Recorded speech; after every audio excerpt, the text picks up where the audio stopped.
The crowd falls silent.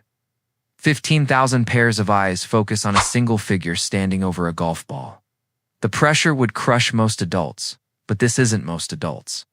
This is a teenager carrying the weight of the greatest name in golf history. One swing. That's all it takes to either justify the hype or crumble under expectations that would make seasoned professionals buckle. Charlie Woods steps back from his ball, takes a deep breath, and glances toward the gallery. Somewhere in that sea of faces, his father watches Tiger Woods, the man who redefined what it means to be great at golf. But this moment isn't about Tiger. This is Charlie's moment. Charlie's shot, Charlie's destiny calling. The club rises. In perfect tempo, emotion so familiar yet uniquely his own. Time seems suspended as the downswing begins. And in that fraction of a second, you can almost hear the collective intake of breath from everyone watching. This isn't just another golf shot. This is the moment a legend's son steps out of his father's shadow and into his own spotlight. What happens next will either confirm what golf insiders have whispered for years or shatter the dreams of those who believed lightning could strike twice in the same family. The ball leaves the club face with a sound that resonates through the course, crisp, pure, perfect. As it soars through the air, carrying with it years of expectation, sacrifice, and an almost supernatural talent, one thing becomes crystal clear. Charlie Woods isn't trying to be the next, like Tiger Woods. He's determined to be the first. Charlie Woods, and that might be even more dangerous for the competition. Before we dive into this incredible journey, make sure you hit that subscribe button and ring the notification bell. Trust me, you won't want to miss what's coming next in the world of rising sports superstars. The story begins not with a golf club, but with a question that would echo through the sports world for years to come. Can greatness truly be inherited?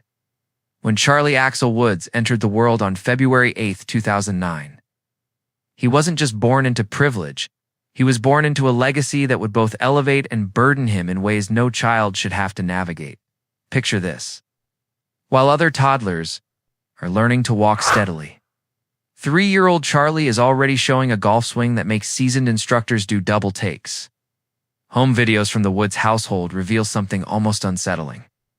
A child who seems to understand the mechanics of golf at an intuitive level that defies explanation.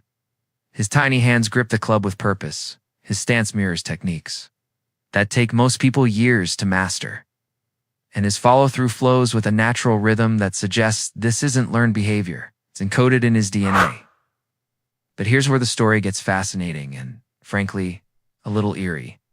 Tiger Woods, arguably the most analyzed golfer in history, has spent decades perfecting his craft through obsessive practice and mental fortitude. Yet here was his son, barely out of diapers, displaying fundamentals that seemed to bypass the usual learning curve entirely. Golf instructors who witnessed these early displays described feeling like they were watching something that shouldn't be possible.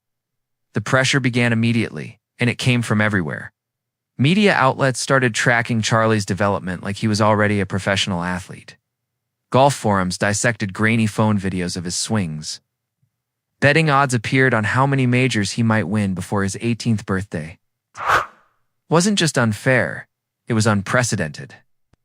No child in sports history had ever been thrust into such intense scrutiny based purely on genetic potential and a few amateur videos. Tiger, having experienced the crushing weight of expectations, his entire career found himself in an impossible position. How do you protect your child's innocence while nurturing a talent that could potentially surpass your own legendary achievements? How do you let a kid be a kid when that kid might be the most naturally gifted golfer anyone has ever seen? Answer came in the form of a carefully orchestrated balance that would define Charlie's early years. Tiger made a decision that surprised many. He would let Charlie's interest in golf develop naturally, without the intensive coaching and structured training that had defined Tiger's own childhood. This wasn't neglect. It was strategic protection. Tiger understood that talent without passion is merely potential. Passion can't be forced, it's only nurtured. So Charlie's early golf education happened in the most unconventional way possible, through play. Father and son would spend hours on Tiger's practice facility, but these weren't grueling training sessions.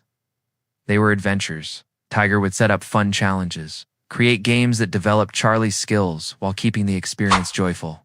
The goal wasn't to create a robot who could execute perfect shots under pressure. The goal was to keep alive the spark that made Charlie reach for a golf club in the first place. But even in this protected environment, Charlie's natural ability continued to emerge in ways that seemed almost supernatural. Golf professionals who worked with the family describe watching Charlie solve swing problems that typically require years of instruction.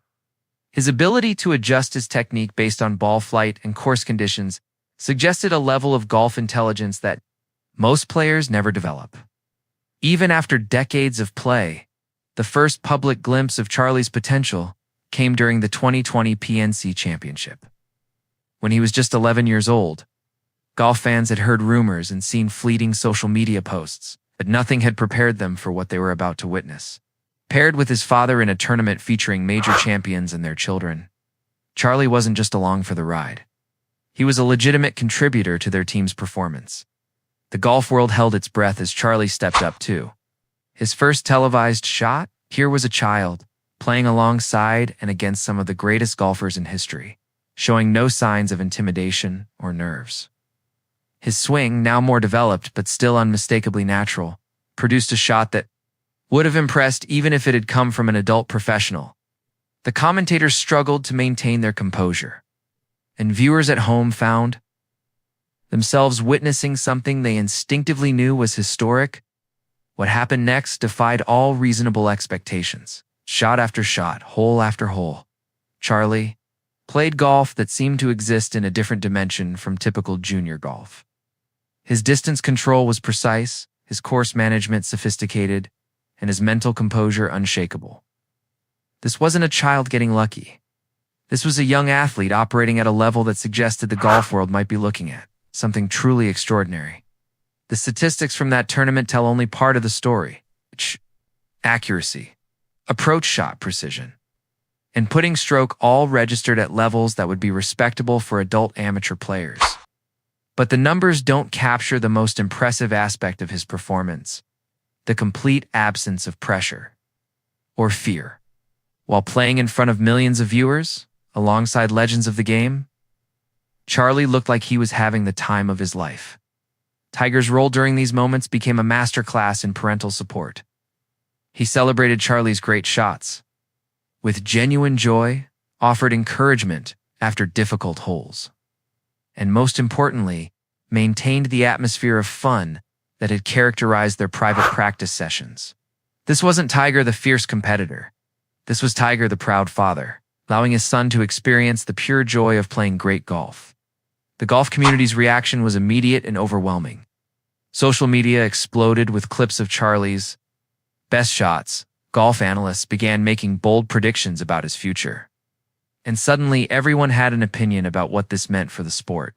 Some celebrated the emergence of potential new greatness, while others worried about the pressure being placed on such a young athlete. But perhaps the most telling reaction came from Charlie's fellow competitors, the other children in the tournament. Instead of being intimidated by his skill level, they seemed energized by it. Charlie's presence elevated everyone's play, creating an atmosphere where young golfers pushed each other to achieve more than they thought possible. This wasn't just about individual talent. It was about inspiring excellence in others.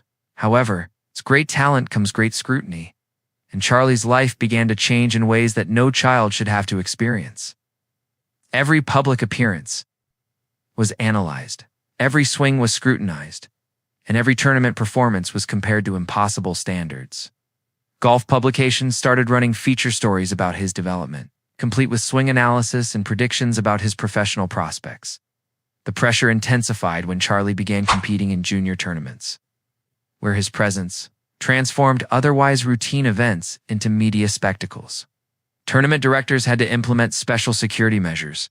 Media access became strictly controlled, and what should have been fun learning experiences became high-stakes performances where every shot carried disproportionate significance. Yet, through all of this, Charlie continued to demonstrate a maturity and composure that seemed almost otherworldly.